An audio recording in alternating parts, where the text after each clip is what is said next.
Muy buenas tardes.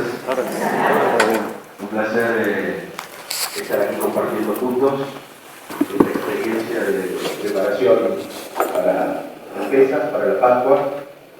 Un agradecimiento al Padre Rodolfo, al Padre Rubén,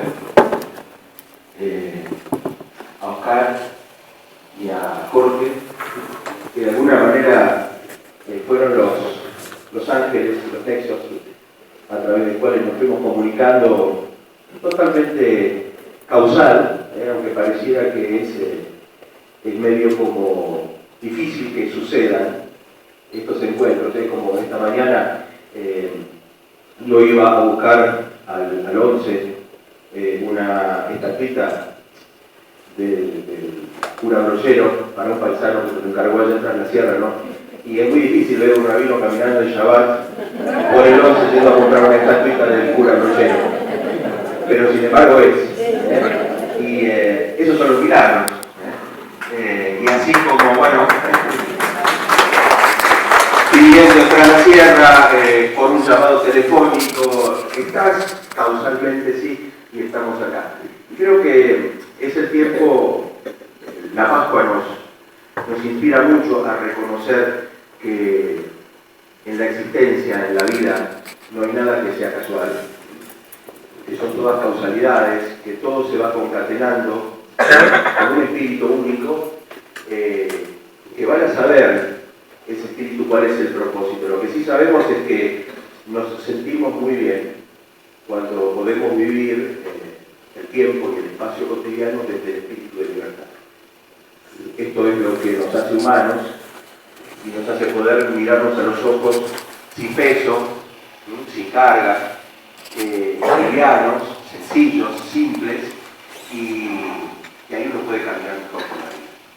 Así que bueno, compartiendo un poco lo que sería la Pascua dentro de la tradición hebrea, la tradición judía, vamos a hacer primero la distinción. Muchas veces se dice, ¿no? En la Pascua, en el Pesaj en hebreo quiere decir saltear, pasar. Se hace referencia al momento en donde, en el texto bíblico, en el Pentateuco, en la Torá, como llamamos nosotros, se hace referencia al momento en donde en las plagas de Egipto se cumplía la última de las plagas, que era la muerte de los primogénitos, y el pueblo judío, el pueblo hebreo, mejor dicho, recibe la inspiración de pintar sus puertas con la sangre de un cordero para que el ángel de la muerte salteara las casas de los hebreos. Vamos a retomar un poco esa historia, pero primero hacer la distinción. Uno a veces dice, ¿no?, cuando el pueblo judío se fue de Egipto, y en realidad en esa época no había pueblo judío. Lo que sí había era pueblo hebreo. Un pueblo hebreo conformado por diferentes tribus. Esas tribus eran todos descendientes, como dijo Rodolfo, de los patriarcas, de Abraham, de Isaac, de Jacob. Y en algún momento esos hijos del último de los patriarcas, Jacob, entraron a lo que sería Egipto. ¿Sí? Y a eso se los llamó los hijos de Israel. ¿Pero por qué los hijos de Israel? Porque en realidad el patriarca Jacob, en un momento determinado, como muchos de ustedes sabrán, cambia su nombre. Pero cambia su nombre por un acto. Cambia su nombre por un acto de devoción. Cambia su nombre porque le pasan cosas cotidianas y en determinado momento todos necesitamos vivir la redención. A partir de ese momento en donde él cree que se encuentra con su hermano, un ser humano, en donde después se da cuenta que no, que el vínculo es más angélico, hasta que después se da cuenta que prácticamente está en un abrazo, baile, danza con Dios mismo, que le dice, no te voy a soltar hasta que me bendigas. Y la bendición tiene que ver con eso, porque le dice, no vas a ser llamado más Jacob, sino que a partir de ahora te llamas Israel. Y dice, Israel, porque viviste ese encuentro con Dios y prevaleciste. Entonces, hay un hecho muy claro. Cómo el ser humano se transforma en Israel, que ya no tiene nada que ver ni con un país, ni con una religión, ni con nada que tenga que ver con la toma de un partido, sino ser Israel es un estado de conciencia, que todos los seres humanos al que todos los seres humanos podemos arribar en la medida que sepamos, nada más que esto, que cuando nos encontramos, no nos encontramos solamente con lo que creo que es el otro, sino que el mundo angélico, que el mundo divino, está permanentemente en ese vínculo. Y a eso es lo que llamamos una alineación. Una alineación es, se tienen que dar tres acontecimientos, básicamente, de ahí que esta tríada, el Padre, el Hijo, el Espíritu Santo, los tres patriarcas, etcétera, etcétera, que hablan de un mundo celestial, un mundo terrenal y nuestra presencia humana que está uniendo permanentemente esos dos mundos. Ahora, ¿qué nos pasa a nosotros cotidianamente? Olvidamos bastante eso. Olvidamos bastante, porque para poder comprender la Pascua, para poder comprender Pesaj, necesitamos empezar a saber, porque estamos celebrando la salida de la esclavitud. Pero para poder celebrar esa salida de la esclavitud, necesitamos recordar por qué terminamos siendo esclavos. Porque si no, no hay manera de registrar qué es lo que está pasando. Entonces, el pueblo hebreo, a través de los hijos de Israel, los hijos de Jacob, entra a Egipto en un momento de bonanza, donde el hijo de Jacob, Yosef, termina siendo primer ministro en Egipto. La pregunta es, ¿qué pasó durante 430 años para pasar de un estado de bonanza a un estado de esclavitud? Entonces, hay un olvido. Y el olvido tiene que ver con eso. O sea, creernos que lo que estamos viendo como materialidad termina siendo mucho más fuerte hasta que nos hace olvidar absolutamente todo lo otro. O sea, dejamos de ser Israel y terminamos encarnando nada más que el nombre que creemos que somos. Y a ese nombre uno le agrega, ¿qué cosa? Todo lo que uno va creyendo, todos los títulos que uno tiene, todas las posesiones desde lo familiar, trabajo, etcétera, etcétera. Y todo eso va siendo una carga si yo no lo puedo canalizar en el mundo angélico y en el mundo del divino. O sea, si yo no lo puedo transformar en una inhalación y en una exhalación cósmica. Entonces, una de las búsquedas del Pesaj y de la Pascua es recordar. Recordar quiénes somos, porque en donde perdemos el registro de lo que somos, caemos en la esclavitud.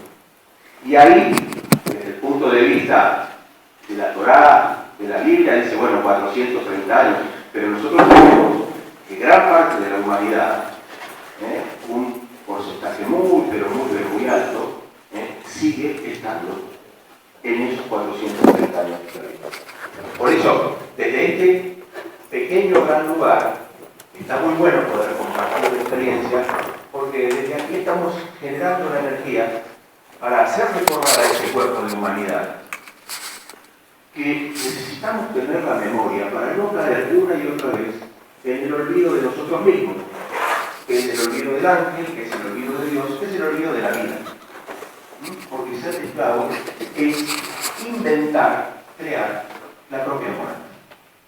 Así que, transitando los hijos de Israel en esto de la esclavitud, hasta que llega la inspiración, ¿sí?, de alguien que escucha la palabra divina. ¿Cómo se llama el personaje? Moisés. Escucha la palabra divina y va a contarle, va a recordarle a ese pueblo hebreo acerca de lo que estamos hablando en esta tarde aquí. Y por supuesto, que toda la historia parece de ciencia ficción. Yo creo que ni la mejor película de ciencia ficción de hoy no puede alcanzar el relato bíblico acerca de el estadio en Egipto, lo que pasó con el faraón, las famosas plagas, la salida de Egipto, la apertura del mar, todo eso que nosotros conocemos y que nos gusta tanto poder leer y poder transitar. ¿Por qué nos gusta tanto? Porque hay algo que nos dice, que nos está hablando, que nos recuerda de algo que necesitamos hacer todos los días. Que vivir la presencia en el recuerdo y en la memoria de no perder esto que los seres humanos somos. Seres únicos, originales e irrepetibles y, como digo siempre, que nunca se dio y nunca se va a volver a dar en todo el despliegue cósmico esto que somos. Y ese tal vez sea el gran milagro. O sea, cuando uno espera los efectos especiales para reconocer los milagros, no, solo basta con empezar a percibir quiénes somos y ahí nos vamos a dar cuenta. Y ese es el pesaje, ese es el pasaje. Porque cuando uno vive desde la experiencia del milagro, toda la vida cambia. Cuando uno vive desde la experiencia del acostumbramiento, todo se torna grave. Uno le pone gravedad a los acontecimientos porque no recordamos quiénes somos. Entonces, la historia más o menos la resumimos un poco y empezamos a ver, bueno, de qué manera nosotros vamos celebrando este Pesaj. ¿Cómo es que celebramos en la tradición? Y en la tradición hebrea y en la tradición judía, porque cuando uno dice el pueblo hebreo y el pueblo judío, uno está hablando de momentos diferentes. El pueblo hebreo es como la base ancestral del pueblo judío.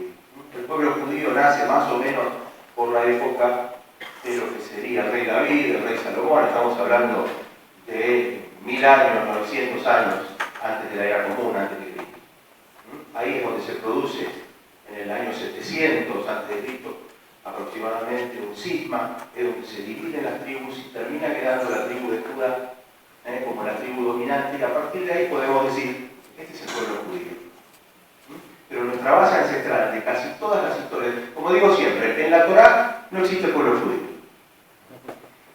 Sin embargo, el pueblo judío, como el pueblo cristiano, como el pueblo católico, todos tenemos la base ancestral en esa Torá. Pero estamos hablando de Israel. Y estamos hablando de que Israel no es un nombre, sino que es encarnar una forma de vida. En esa alineación, que uno lo podría llamar pensamiento, sentimiento, emoción y acción. Cuando esas tres situaciones se alinean, uno está en estado de Israel. Y en ese momento uno vive desde la plenitud, desde la completud, desde la libertad, desde el Pesaj, desde el pasado. Así que, bueno, ese es como el encuentro es inspirador para que empecemos a registrar que podemos vivir esa alineación.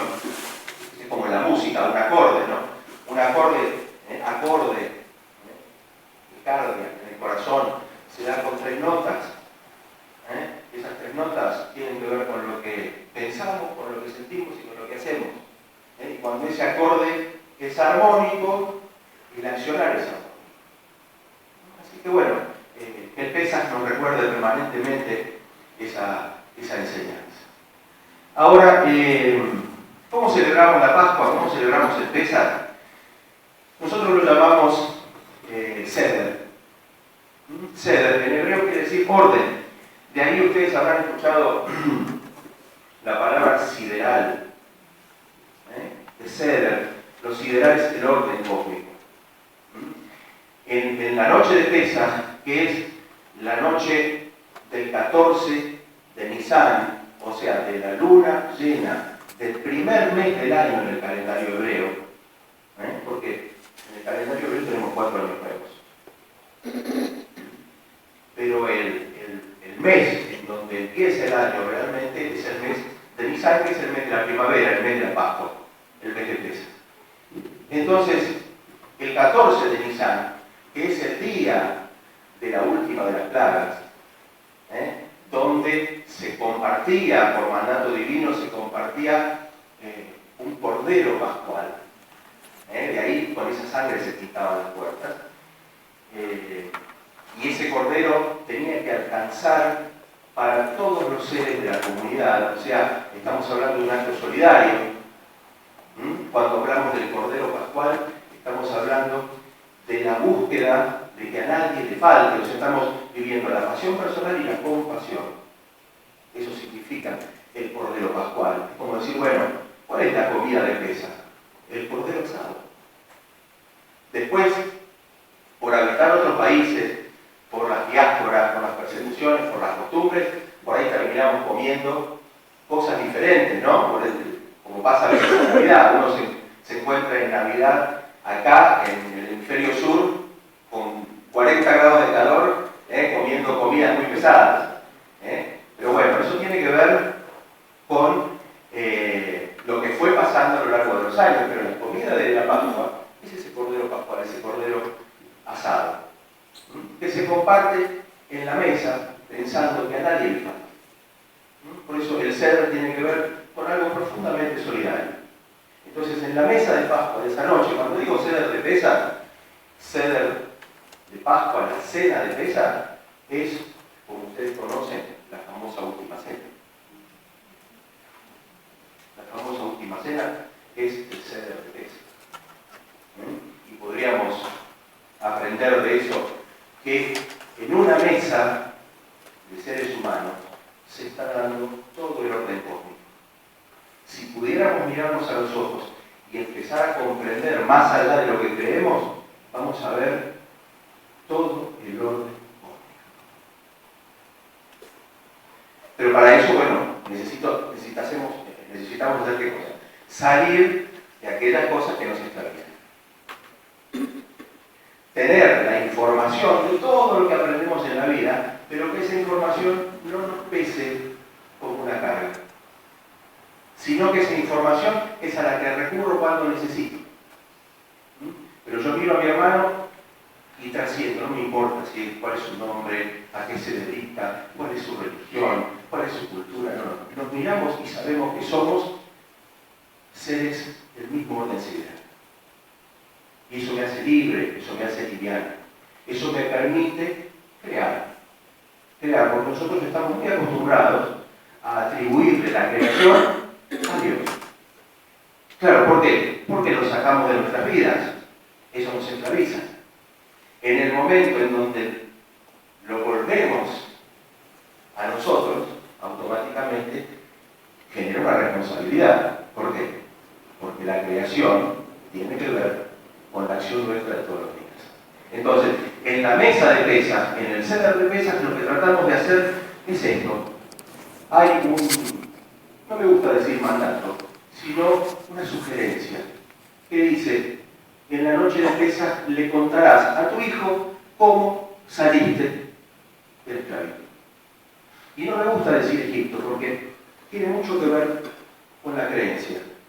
Porque ahí empezamos a tener problemas con otro pueblo. ¿Sí? Porque en la Biblia no dice Egipto. En la Torá no dice Egipto. En la Torá dice Mitzrayim. Y Mitzrayim en hebreo quiere decir desde las angustias. ¿No? Entonces, fíjense qué fácil es redimirnos simplemente con poder leer lo que está diciendo y no lo que yo creo que dice. Cuando leemos Mitzrayim, dice desde las angustias de las aguas. ¿Y quién no llora cuando está angustiado? ¿A quién no se le cierra este mar que hay acá cuando uno está angustiado?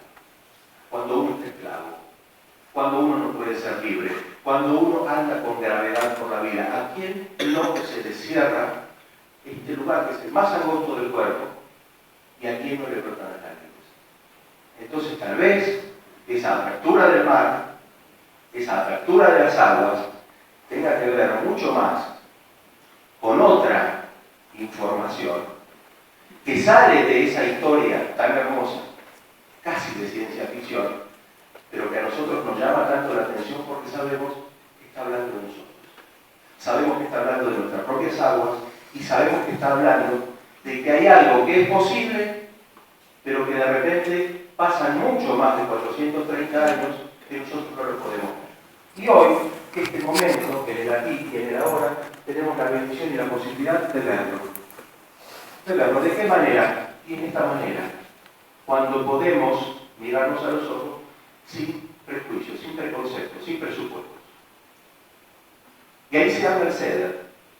Y en el Seder compartimos símbolos. ¿Sí? Y la historia es que le contemos a nuestros hijos, es un poco esto que estamos haciendo, ¿no? Porque acá uno puede decir, bueno, nosotros que somos grandes somos los padres, ¿no? Somos los padres, somos los hijos, somos los hermanos, somos los hombres, somos las mujeres, somos la totalidad que todo el tiempo necesita recordarse internamente qué es lo que está pasando.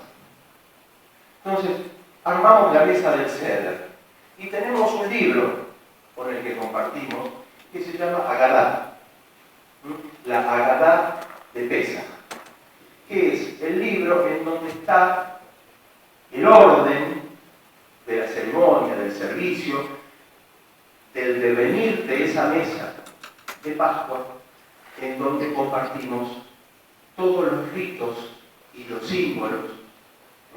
Y los ritos y los símbolos, como decíamos anoche en la celebración del Shabbat, son los que a nosotros nos inspiran, son las llaves a ir abriendo puertitas, ¿sí?, que nos hacen traspasar velos, que desde el mundo cotidiano a veces no lo vemos. Por eso a los símbolos también, con el respeto de no aferrarnos, de no poseerlos, de que los símbolos no se tornen graves, pesados, que no se ritualice, sino que se viva el rito y el símbolo desde la apertura del corazón.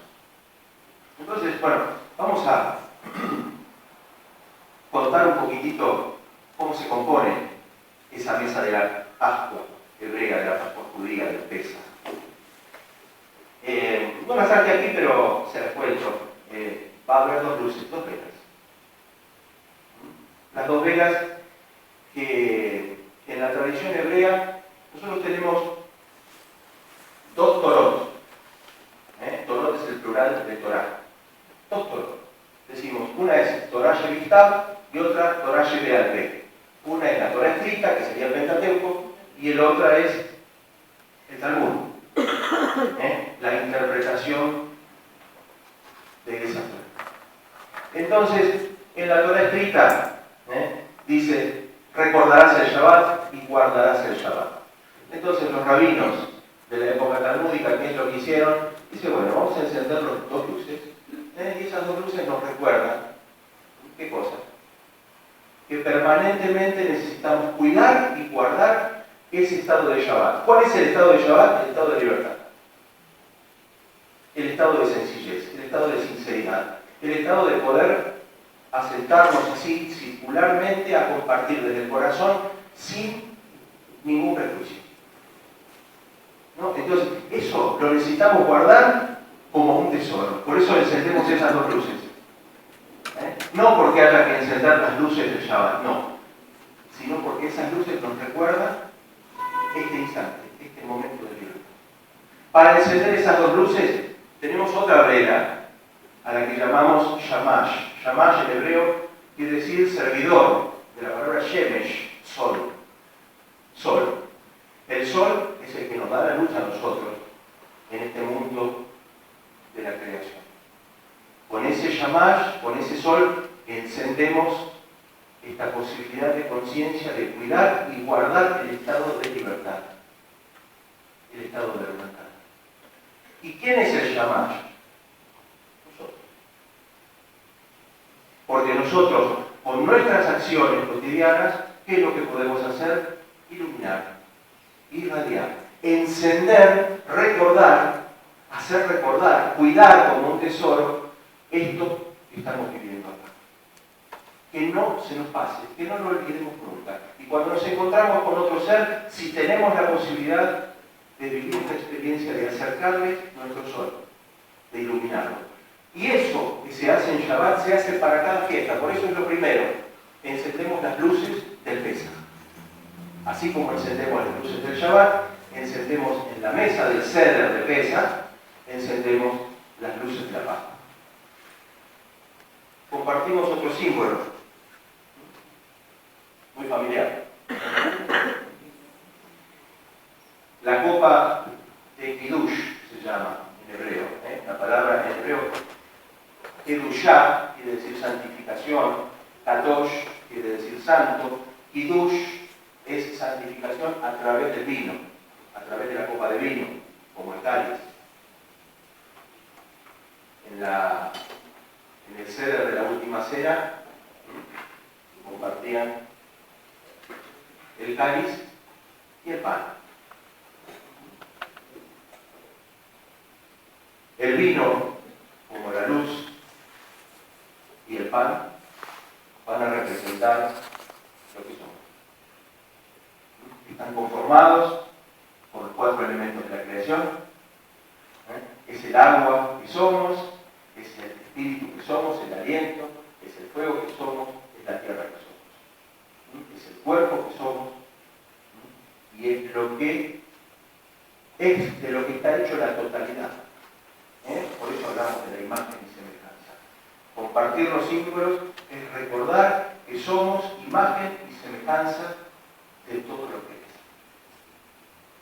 Y compartimos 4 copas de vino durante el Seder, la llenamos 4 veces. Porque recordamos que en el texto hay 4 maneras de decir: te saqué, te rescaté, te salvé, te redimí de esa experiencia de esclavitud.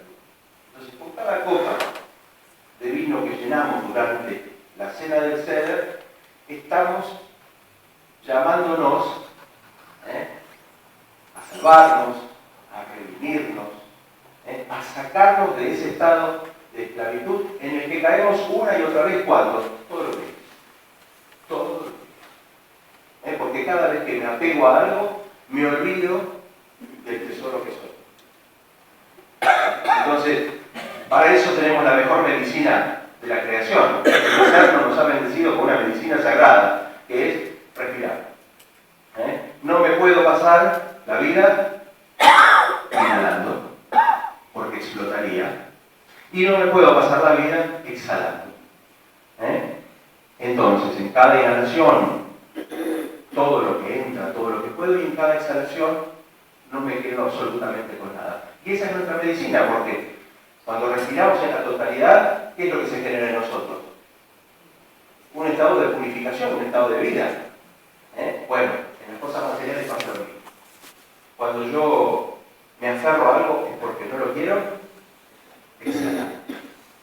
Y me puedo aferrar a un vínculo, me puedo aferrar a una cultura, me puedo aferrar a una religión, en lugar de poder vivir la riqueza y la historia que puedo traer desde mi casa para compartirla con vos y con vos y decirnos: mirá qué belleza esto que estamos compartiendo. Porque se trata de eso. Al ser todos seres únicos, originales e irrepetibles, todos tenemos la posibilidad de contarnos y asombrarnos. ¿Por qué? Porque uno puede habitar los zapatos del otro. Pero la compasión, ¿cuándo aparece? Cuando yo te escucho y vos me escuchás. Y podemos compartir amorosamente, sin prejuicios, eso. Y ahí nos rescatamos, nos salvamos, nos sacamos de la esclavitud. Y podemos vivir lo que se llama en hebreo la Geulá, el espíritu de redención, el espíritu mesiánico. Somos elegidos para poder redimirnos de la experiencia. El Mesías se hace presente en el aquí y en el ahora, cuando yo puedo rescatarme de mis propias oscuridades.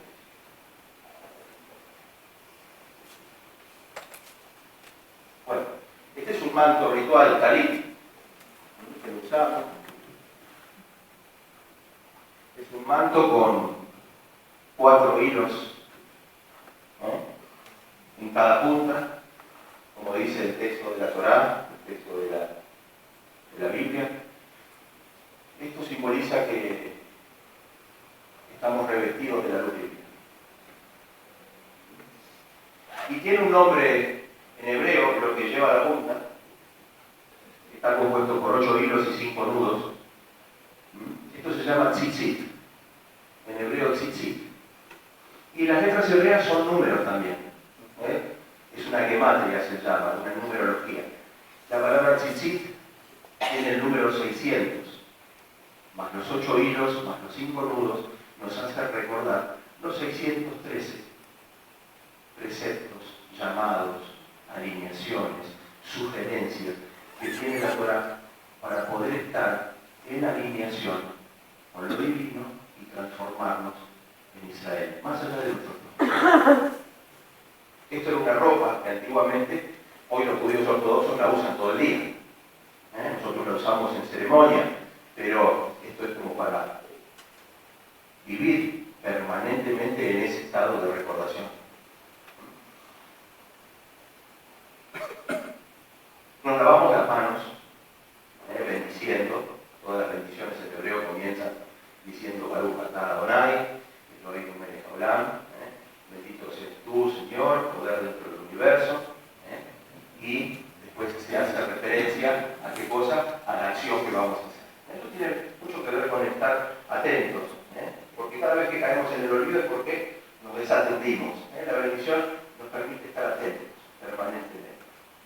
Nos lavamos las manos como lo hacían los sacerdotes del templo, porque lo que vamos a vivir es una experiencia de santidad, que es la vida cotidiana, y compartimos esto que se llama Kehará.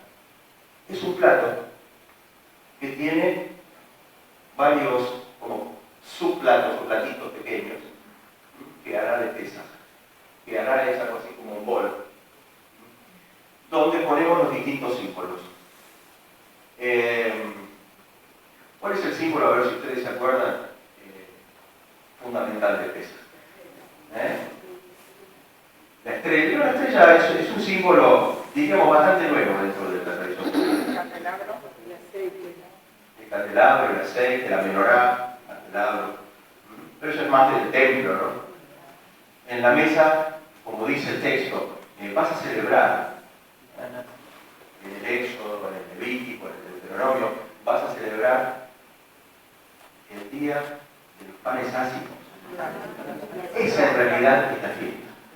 El día de las matzot, ese pan sin levadura, ese pan sencillo, simple, lo llamamos pan sin orgullo.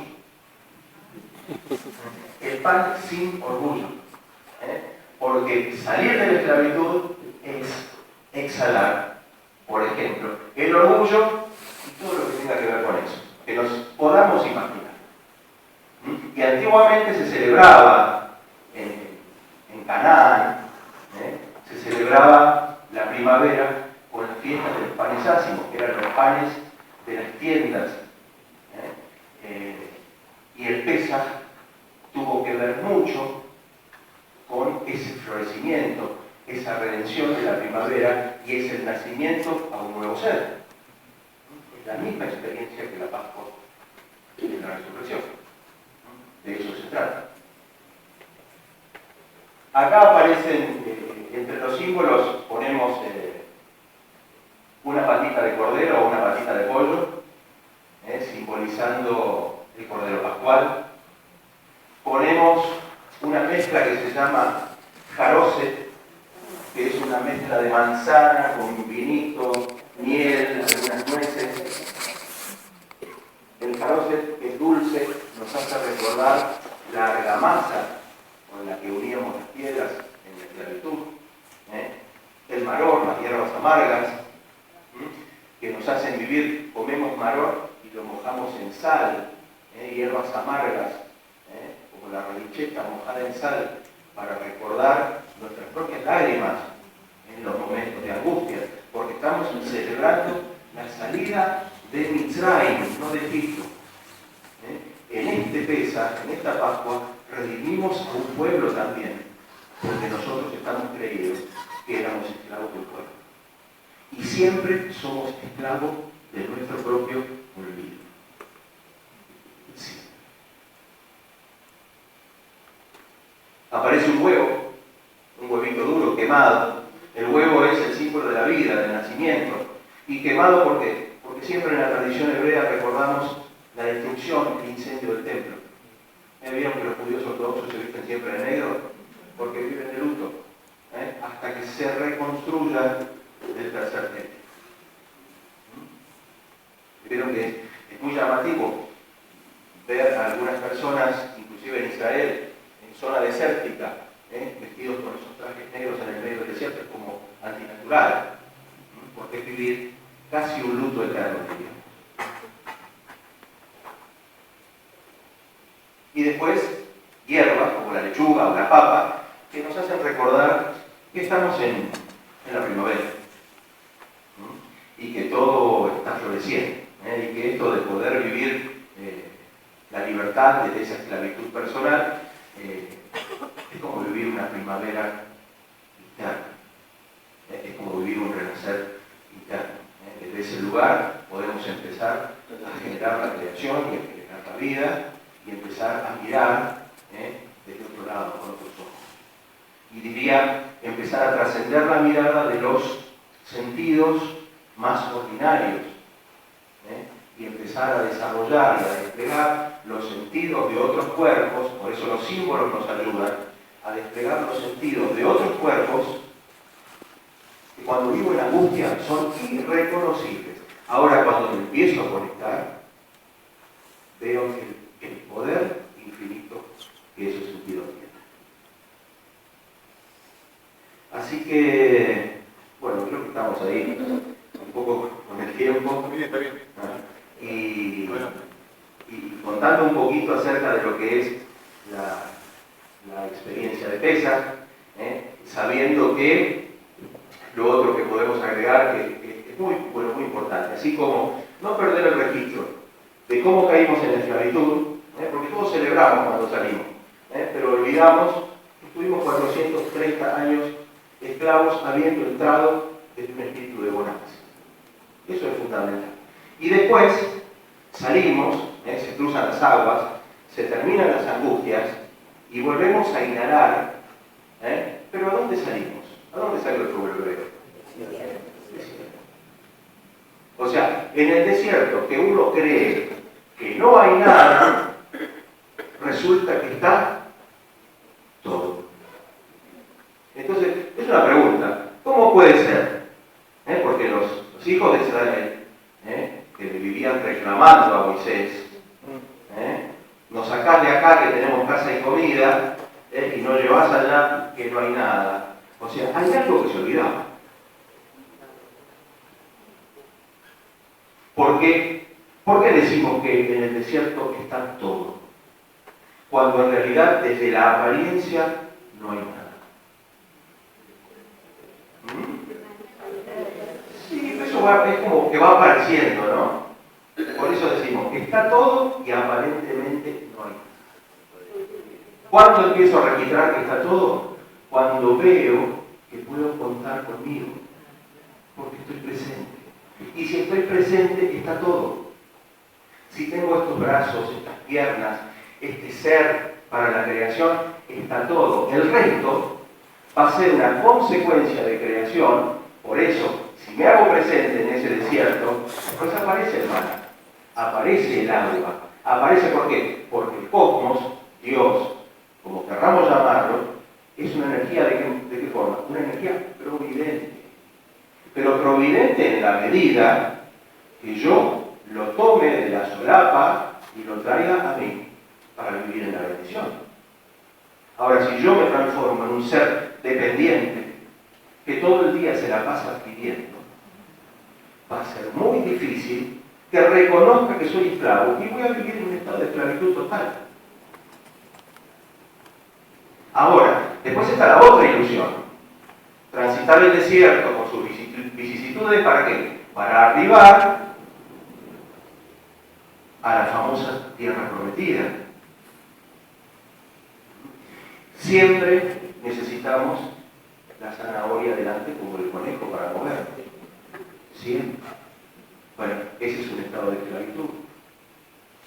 ¿Acaso no estamos habitando la tierra prometida en este cuerpo? Las cosas que sentimos que son maravillosas, no las habitamos desde este lugar y no necesitamos entre comillas, ir al shopping para sentirnos felices. ¿Por qué? Hay algo que nos pasa, ¿no? Fijémonos, si salimos de esto, yo les puedo asegurar que somos todos libres. Vivimos el mejor pesas de nuestra vida. El día que podamos estar en paz con nosotros, sin la necesidad de algo externo que nos divierta, ese día somos libres. El día que nos podamos sentar en una silla a contemplar la vida sin la necesidad de pensar ¿qué voy a hacer? Ese día somos libres. El día que nos podamos sentar a contemplar las estrellas y ver que si hago foco voy a ver más estrellas y que si hago foco me voy a dar cuenta de que somos eternos, ese día somos libres. Pero para eso necesito exhalar las necesidades, las carencias. Estamos en el mundo donde toda la gente busca magia para la abundancia. ¿Por qué? Porque se vive desde la carencia.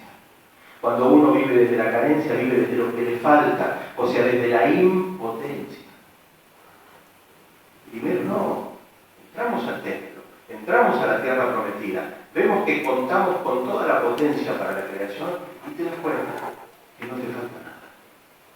Entonces, cuando te vinculás con el otro, sea tu esposa, tu esposo, tu hijo, tu hija, hermanos, familia, amigos, no tenés nada que reclamar.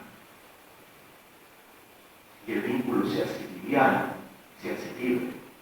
Y se desarman todos los mí, los tú, etcétera, etcétera. Y podés vivir desde la experiencia de par, y más allá de que sea tu hijo o tu esposa, es un ser único, original e irrepetible que tiene un mensaje para vos. Que cuando se vive desde la cosa cotidiana, pesada y grave, no se puede ver el mensaje. Y eso es esclavitud. Entonces, en la Pascua o en el Pésach, necesitamos estar muy presentes. Necesitamos saber que nacimos libres y que por olvido caímos en esa esclavitud. Por lo cual el único ejercicio es recordar, volver al corazón.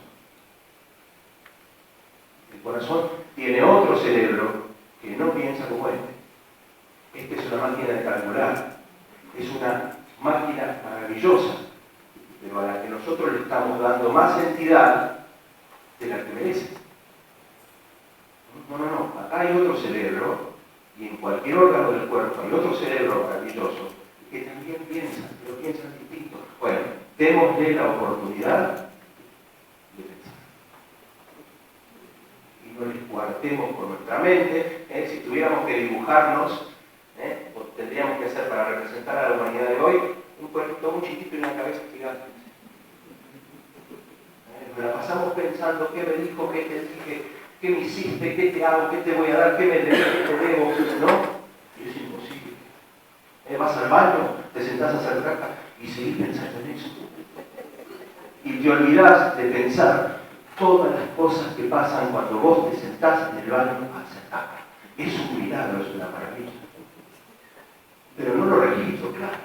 Y eso es automático. Ahora, ¿qué me debe? Y yo lo voy a agarrar y le voy a decir, este me dijo tal cosa, que me ofendió, le voy a decir, bueno, eso lo tengo en cuenta. Eso es Mitzrayim, no es Egipto. Eso es Hamburgo. Y de ahí podemos salir con nuestra potencia de creación. De ahí mirarnos cara a cara, intentarlo, y recibir la bendición y bendecir. Porque eso es muy grande. Bueno,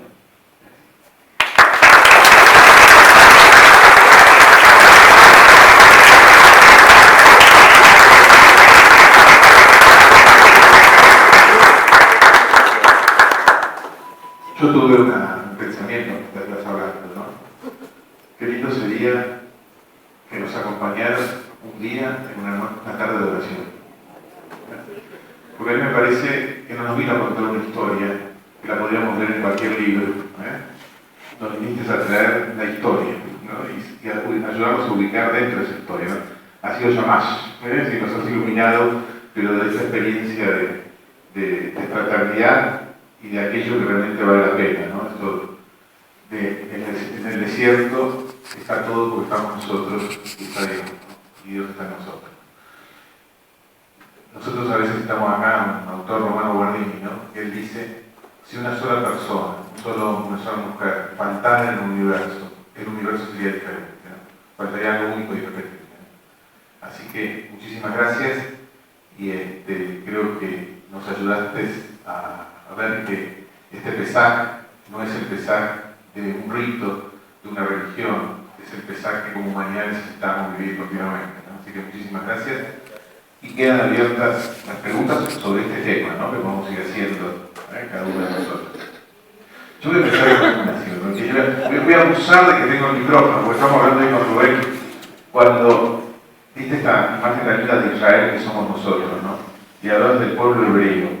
¿Por qué hebreo? ¿Cuál es la raíz de hebreo, del ser hebreo? Se hace referencia en la Biblia, ¿no? Al primer hebreo, es Abraham. Y es el primer hebreo porque hizo un Pesaj.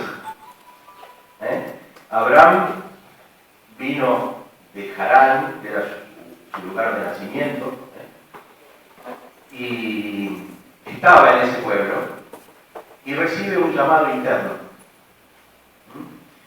que le dice, en hebreo le dice así, Lech lecha, me'artzecha, umimolatzecha, umibeit avicha, el ares asher arecha. En hebreo esto quiere decir, andate para ti, del lugar de nacimiento, de la casa de tu padre, de todo lo que tenés, hacia un lugar que te va a ser mostrado. ¿Sí? Entonces, en esto de la numerología, de las letras hebreas, este versículo empieza diciendo Lech lecha. Alcanzaría con que hubiera dicho Lech, andate. Pero le dice Lech lecha, andate para ti. Lech se escriben igual. Lech y lecha se escriben igual, porque en hebreo no hay vocales. Las vocales son consecuencia del coloquio. En la Torá son todas consonantes, no hay vocales, no hay punto, ni punto aparte, ni punto y coma, nada de eso. Por eso, cuando se interpreta la Torá, se desarma el espíritu de la Torá. Uno lee y se inspira, nada más. Entonces, Lech y Lejá tienen la misma numerología, 50 y 50. Y es como si Dios le dijera a Abraham, yo pongo lo vivo por lo tuyo. ¿Lo tuyo qué es? Dejar tus pertenencias, dejar todo lo que vos crees, dejar la casa de tu padre y vivir en el espíritu de confianza. Y desde ese lugar hacer la travesía, la abor, pasar, el ibrí, Abraham es el ibrí, el hebreo. O sea, el hebreo, el ibrí, es aquel que hace el pasaje desde el aferramiento a la materia hacia la confianza, sin temor a perder absolutamente nada. ¿Por qué? Porque el eterno, o sea, la eternidad, es en nosotros. Entonces, el acto de Abraham es un acto de pacto, es un acto de pesa. El poder hacer el pasaje del espíritu del temor, de perder las cosas, porque el temor a perder las cosas nos hace vivir como con miedo. Alguna vez nos pusimos a pensar que la palabra temor quiere decir temor. Quiere decir eso. Amor quiere decir ausencia de muerte. Temor habla de tu propia muerte. O sea que cuando vos temés, en realidad, a lo que no te vinculas es al amor. Al amor solo te vinculas en la confianza. O sea, nosotros nos podemos abrazar porque tenemos confianza y acercamos los corazones. Si no, todos los días la gente como anda. Apenas se toca. No abre el corazón. Porque tiene miedo que el otro le saque algo que le pertenece. Entonces, esa es la humanidad a la que desde este lugar le queremos decir, lo golpeamos así, le decimos, no, pará, hay otra forma. Sí podemos vivir amorosamente, en confianza, sin temor a perder nada. Entonces ese es el pasaje del hebreo, ¿no? Por eso todos los solamente algunos representantes de la tradición. Bueno. ¿Alguna pregunta? Sí. Sí, ¿cuál es el significado del término tierra prometida para los hebreos? Todo, aquí el amigo pregunta cuál es el significado de la tierra prometida en el pueblo hebreo. Cuando uno va desde la literalidad del texto, se hace referencia a un lugar en el cual se le promete al pueblo que va a habitar, ¿sí?, después de haber salido de la esclavitud y transitado el desierto. Conocerán ustedes la historia en donde Moisés manda a los 12 representantes de las tribus para ver qué hay del otro lado en esa famosa tierra prometida, ¿sí? Y de los 12, 10 vienen con un cuento terrorífico, de mucho temor, diciendo que los seres que hay del otro lado son violentos, son gigantes. La promesa era que era una tierra que emana leche y miel, y resulta que del otro lado no había ni leche ni miel, sino solamente hostigamiento, dolor, guerra. Solamente dos, que es Josué y Caleb, que son los dos que vienen y cuentan otra historia, que dicen, no, si nosotros ponemos la presencia nuestra, podemos hacer que esa tierra mane leche y miel. Entonces, esto nos habla, es un código, nos habla de un porcentaje. De 12, 2, ¿cuál es el porcentaje? Es el 15% de eso, aproximadamente.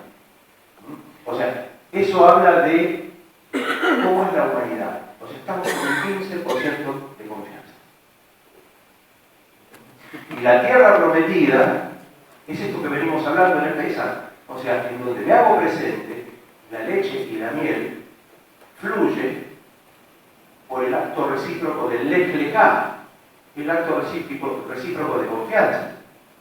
Ahora, tratemos de que ese porcentaje, después de 6, 7, 8, 10.000 años, aunque suba un puntito este año, un puntito el año que viene. Entonces ya va a dejar tanto de ser tierra prometida como se va a transformar en la tierra en la que estamos pisando en este ahora. Y que desde la interacción esa tierra tiene todo el potencial para la leche, para la miel y para todo el sustento. El sustento es el poder dar y recibir. En hebreo lo llamamos el acto de Kabbalah. Y el acto de Kabbalah es el acto de disponibilidad para dar y recibir sin quedarnos con nada, sin robar. Porque cuando uno se queda con algo, a alguien se lo está sacando. Si yo no exhalo todo lo que tengo que exhalar, me estoy quedando con algo que le correspondía a otro. Y eso es cosa de ladrón. Entonces, no solamente no inhalo y exhalo en la totalidad de la respiración, sino que tampoco inhalo y exhalo en la totalidad de los vínculos, de las cuestiones emocionales, siempre me quedo con algo. Bueno, el cosmos, el universo, Dios es providente, pero si yo me quedo con algo me va a faltar. Entonces después, ahí me despierto y digo, claro, vivo desde la carencia, ¿por qué? No porque me falte, sino porque en realidad no termino de ofrendar nunca. Entonces la tierra prometida se manifiesta, se hace luz, cuando yo no me quedo absolutamente con nada de lo que recibo.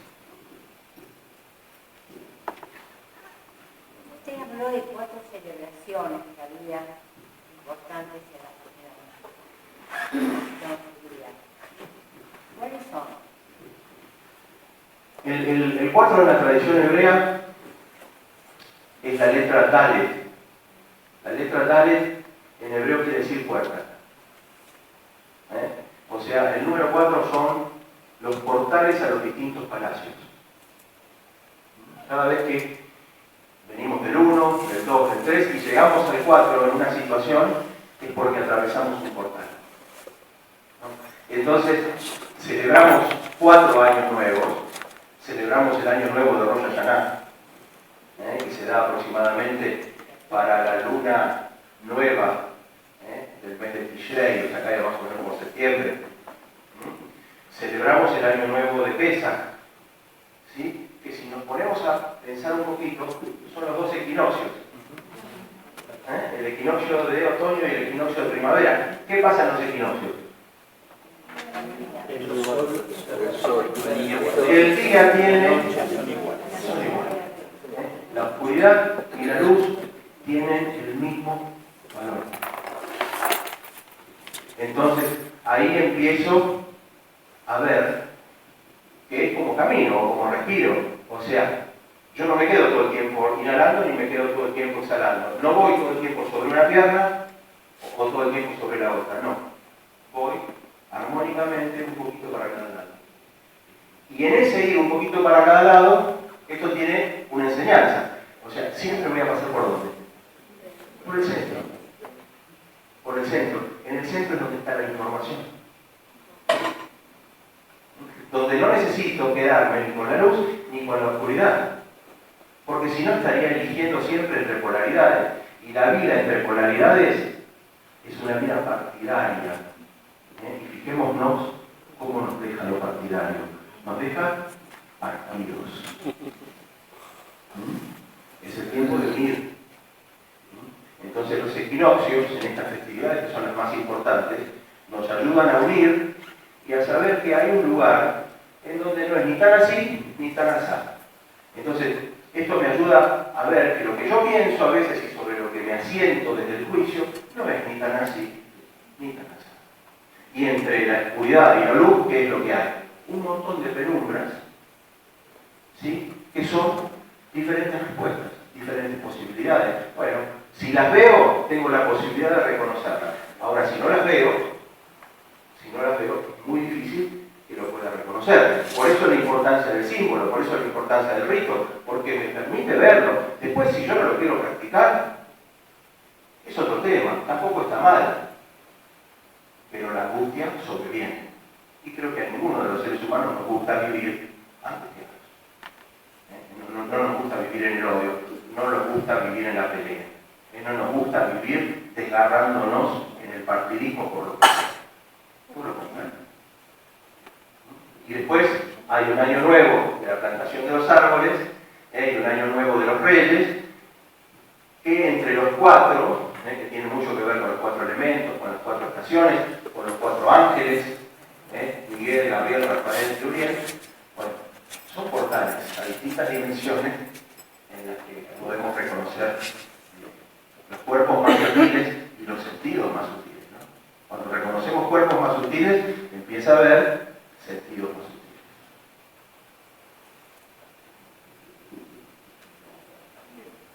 Bueno, muchas gracias a todos.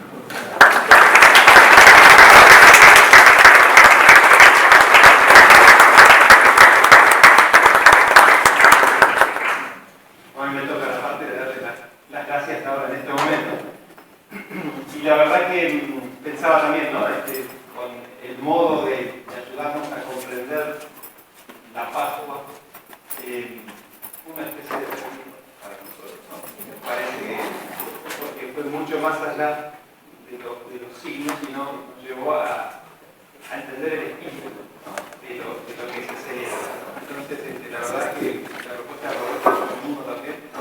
que darnos una especie de recuerdo de nosotros, nos vendría bárbaro. Y agradecer por su presencia, ¿no? En el trabajo.